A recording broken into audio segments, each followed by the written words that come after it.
சிந்து பைரவி நீ பிரமோ ஆறுமுகம் உங்ககிட்ட கொஞ்சம் பேசணும்னு பைரவி கிட்ட சொல்கிறாங்க. நீனே என்கிட்ட பேசணுன்றாங்க. என்னால் பேச முடியாது, கொஞ்சம் பேசணும்னு சொல்கிறேன். இல்லை சரி என்ன விஷயம் சொல்லுன்றாங்க. அம்மா அம்மாவுக்கு முடியலன்னு உடனே நீ இது மாதிரி செஞ்சேன்னு சொல்லிட்டு அம்மா சொன்னாங்க.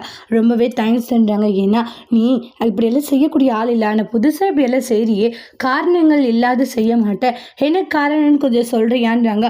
உனக்கு சொல்லணுன்ற அவசியம் எனக்கு கிடையாது சரியான்றாங்க. நான் எதுக்காக உங்ககிட்ட சொல்லுன்றாங்க.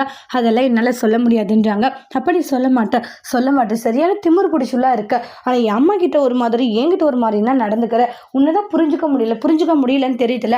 அப்புறம் எதுக்காக தேவையில்லாத பேசிட்டு இருக்க, ஒழுங்கா போ அப்படின்னு சொல்லிட்டு திட்டிடுறாங்க. இவ ஏன் இந்த மாதிரி நடந்துக்கிறா, இவ என்ன மாதிரியான பொண்ணுன்னே தெரியலன்ற மாதிரி இருக்காங்க. அங்க அத்தைக்கு இன்னும் 2 மாசம் இல்லை 3 மாசம் தான் உயிரோடு இருப்பாங்க.